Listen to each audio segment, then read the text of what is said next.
विद्यार्थी मित्र नमस्कार. कसे आहात तुम्ही सगळे? ठीक आहात ना? प्रथमतः तुमचं माझ्या यूट्यूब चॅनेलवरती स्वागत आहे. आज आपण या सेशनमधून पॅसिव्ह व्हॉइस हा ग्रामरचा टॉपिक अभ्यासणार आहोत. मी अत्यंत साध्या आणि सोप्या पद्धतीने पॅसिव्ह व्हॉइस समजावून सांगण्याचा प्रयत्न करणार आहे.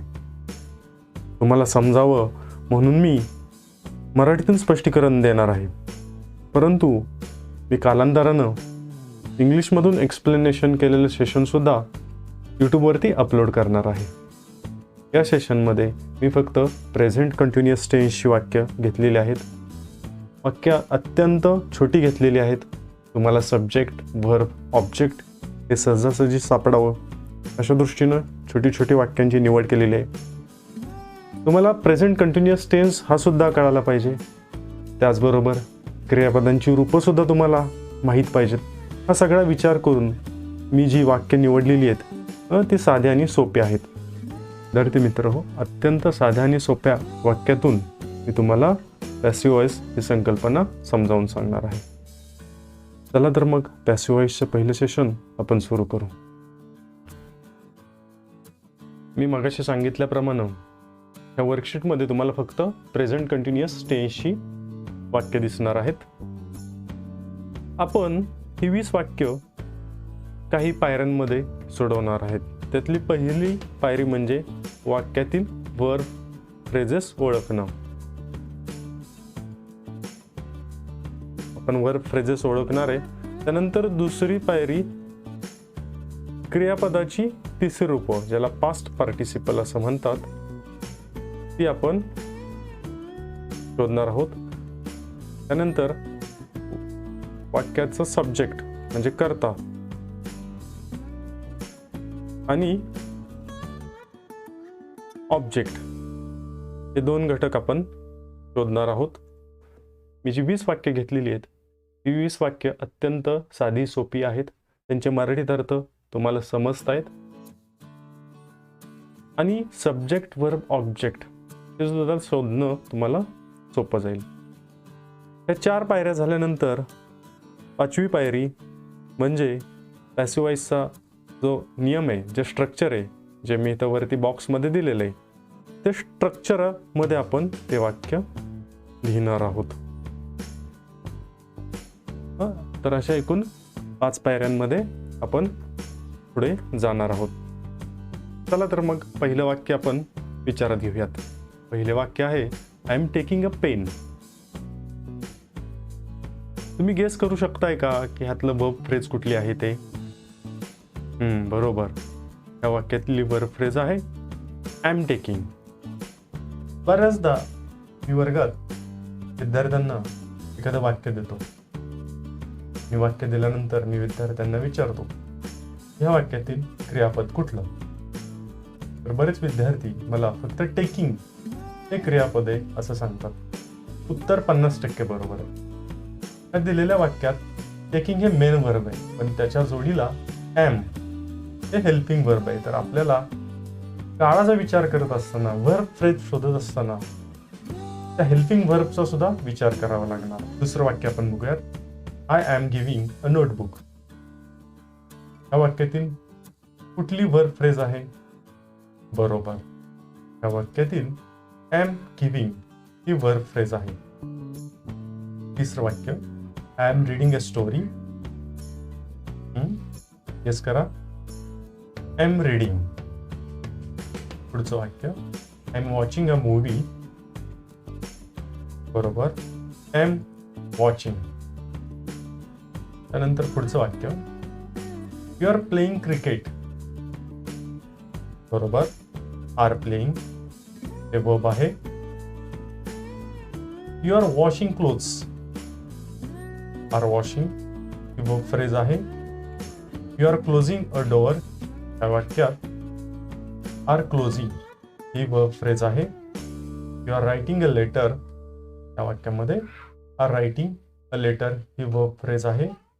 पुढील वाक्यात आर ओपनिंग ही वर्ब फ्रेज आहे. त्यानंतर they are singing a song. या वाक्यामध्ये आर सिंगिंग ही वर्ब फ्रेज आहे. They are asking a question, या वाक्यामध्ये आर आस्किंग ही वर्ब फ्रेज आहे. इज कॉलिंग अ पोलिसमॅन, इथं इज कॉलिंग ही वर्ब फ्रेज आहे. विद्यार्थी मित्र, मला प्रेझेंट कंटिन्युअस टेन्सचा आता अंदाज आला असेल. 13व्या वाक्यामध्ये इज क्लिनिंग ही वर्ब फ्रेज आहे. 14व्या वाक्यामध्ये इज कुकिंग ही वर्ब फ्रेज आहे. 15व्या वाक्यामध्ये इज फिलिंग ही वर्ब फ्रेज आहे. 16व्या वाक्यामध्ये इज हेल्पिंग ही वर्ब फ्रेज आहे. 17व्या वाक्यामध्ये तुम्ही गेस केलंच असेल, इज किकिंग ही वर्ब फ्रेज आहे. 18व्या मध्ये इज लिफ्टिंग ही वर्ब फ्रेज आहे. त्यानंतर 19व्या वाक्यामध्ये एम मिक्सिंग ही वर्ब फ्रेज आहे. आणि 20व्या वाक्यामध्ये are picking up he verb phrase आहे. अप सुद्धा वर्ब फ्रेजचा भाग आहे. तर पहिली पायरी आपण पार केलेली आहे. पहिल्या पायरीमध्ये आपण 20ही वाक्यांची वर्ब फ्रेज शोधून काढलेली आहे. आता दुसरी जी पायरी आहे, ती पायरी म्हणजे पास्ट पार्टिसिपल्स शोधणं.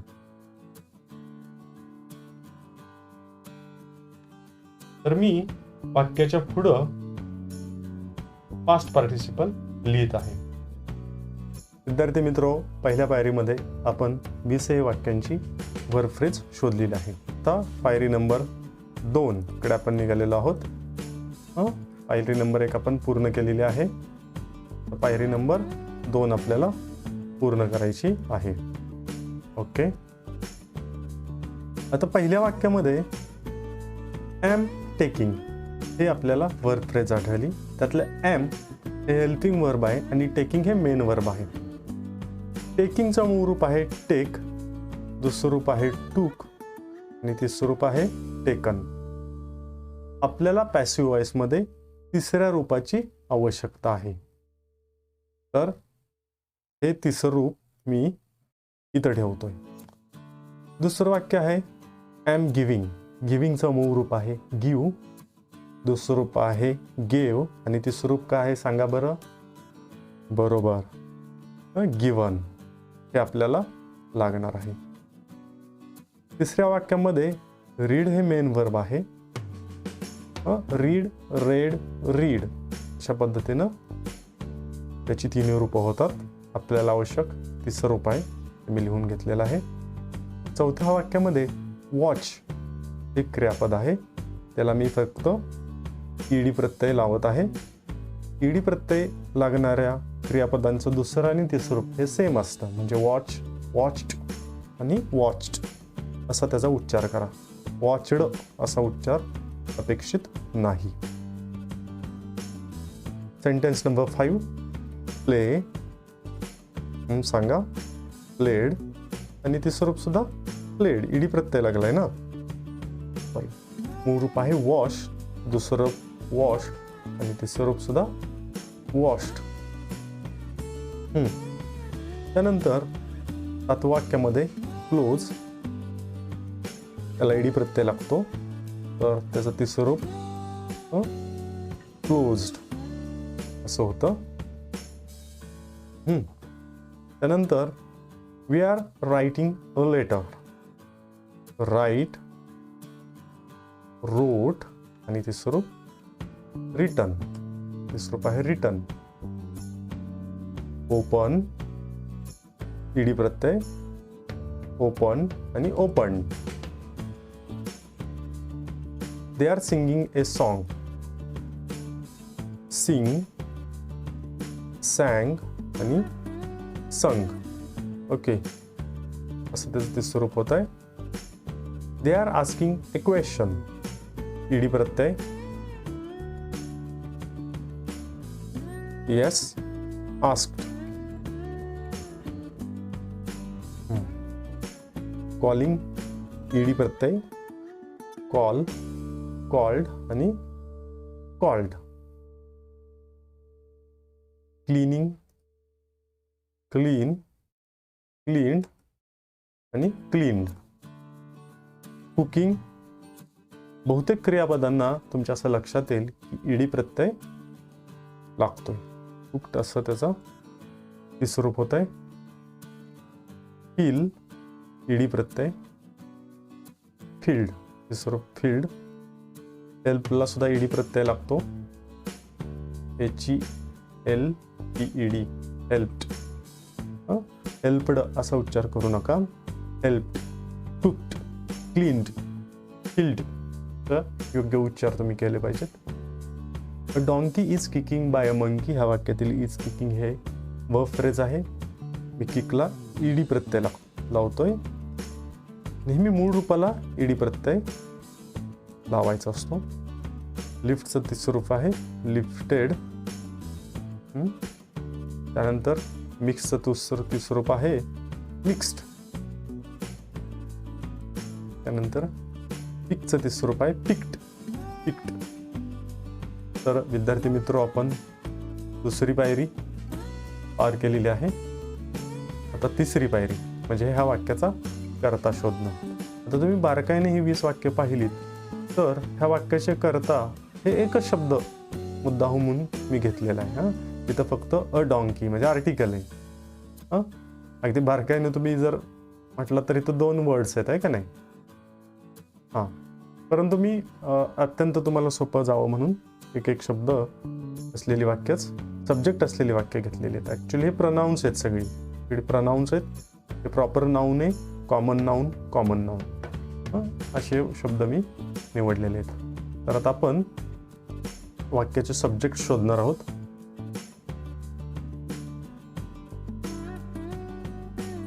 हे बघा, क्रियापदाच्या आधी जे काय तुम्हाला शब्द दिसत आहेत ते सगळे काय आहेत? सब्जेक्ट्स आहेत. क्रियापदाच्या आधी जे काय दिसतंय तुम्हाला ते सब्जेक्ट आहेत. बरं का? आता मी अगदी छोटीशी अंडरलाईन करतोय, ब्लू अंडरलाईन. हे सगळे सब्जेक्ट्स आहेत. सब्जेक्ट्स. ओके. मी आता प्रत्येक शब्दाला अंडरलाईन करत नाही, तुम्ही ही गोष्ट लक्षात घ्या. हे जे सगळे तुम्हाला प्रनाऊन दिसत आहेत इथपर्यंत 15व्या वाक्यापर्यंत सगळे प्रनाउन्स आहेत. हे गीता हे प्रॉपर नाऊन आहे. डॉंकी बॉय हे कॉमन नाऊन आहे आणि परत 2 प्रनाउनचा वापर मी केलेला आहे. तर आपण तिसरी पायरी सुद्धा पूर्ण केलेले, सब्जेक्ट शोधण्याची. त्याच्यावरती मी टिक मार्क करतो. आता त्याच्या पुढची पायरी ऑब्जेक्ट. आता पॅसिव्ह वॉइसमध्ये जी वाक्य येतात ही वाक्य थोडीशी मोठी वाक्य असतील तर ते तुम्हाला डायरेक्ट आणि इनडायरेक्ट ऑब्जेक्ट्स असे 2 प्रकारचे कर्म तिथे तुम्हाला सापडतील. ह्या सेशनमध्ये मी लेवल 1 चे सेंटेन्सेस घेतलेले आहेत. इथं मी इनडायरेक्ट ऑब्जेक्ट घेतलेला नाही. वर्ब नंतर जे काही शब्द ज्यांना मी अंडरलाईन केलेले नाही आहे ते शब्द सगळे ऑब्जेक्ट्स आहेत. पण ही वाक्य छोटे असल्यामुळं मला तसं सांगणं सोपं जात आहे. पण पॅसिव्ह व्हॉइसमध्ये तुम्हाला ज्यावेळेस एखादं मोठं सेंटेन्स येईल त्यावेळेस ऑब्जेक्ट शोधताना त्या वाक्याला व्हॉट न प्रश्न विचारायचा असतो. For example, what am I taking? त्या प्रश्नाचं उत्तर अ पेन असं येतंय. म्हटलं अ पेन हे काय झालं? ऑब्जेक्ट झालं. What am I giving? दुसरं वाक्य, त्याचं उत्तर येतंय अ नोटबुक. व्हॉटनं मी प्रश्न विचारतोय. व्हॉटनं प्रश्न विचारला, you will get direct object. आणि डायरेक्ट ऑब्जेक्टच आपल्याला शोधणं अपेक्षित असतं. What am I watching? A movie. What are you playing? Cricket. What are you washing clothes? What are you closing? A door. What are we writing? A letter. What are we opening? उत्तर आहे a lock. What are they singing? उत्तर आहे a song. What are they asking? उत्तर आहे a question. म्हणजे तुम्ही बारकाईनं बघितलं तर ह्या जी साधी सोपी वाक्य मी निवडलेली आहेत त्याचा क्रियापदाचा नंतरचा भाग, वर्ब फ्रेज नंतरचा भाग हा सगळा काय ऑब्जेक्ट आहे. तर ही गोष्ट तुमच्या लक्षात आली असेल. तर आपण पुढची सुद्धा पायरी पार केलेली आहे. आपल्याला ऑब्जेक्ट हे मिळालेलं आहे. त्याला मी पर्पल कलरनं अंडरलाईन करतो. हे बघा अशा मी अंडरलाईन करतोय. हे लक्षात ठेवा, मी तिथं ऑब्जेक्टच्या डोक्यावर शॉर्टमध्ये ओ लिहिलेलं नाही किंवा सब्जेक्टच्या डोक्यावर यस लिहिलेलं नाही आहे. असं मी खरं लिहायला हवंय SVO यांच्या डोक्यावरती. पण ते तुम्ही समजून घ्या आता. तर हे मी पर्पलनं सगळ्या वाक्यातील ऑब्जेक्ट्सना अंडरलाईन केलेली आहे. ओके, सब्जेक्ट्सना पण तर केली पाहिजे, तर ती मी करून घेतो पडदिशी. छोटी लाईन घेतो, पटपट पटपट मी छोट्या छोट्या अंडरलाईन देतोय तुमच्या लक्षात यावं म्हणून.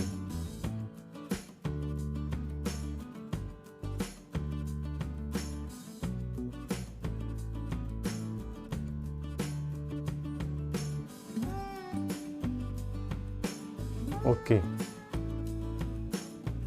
तुम्ही ही वाक्य वहीत लिहिणं अपेक्षित आहे.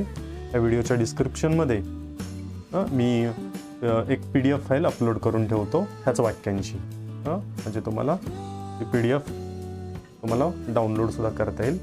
ओके, तर अशा आपण एकूण 4 पायऱ्या पार केल्या. पहिल्या पायरीमध्ये आपण वर्ब फ्रेज शोधली.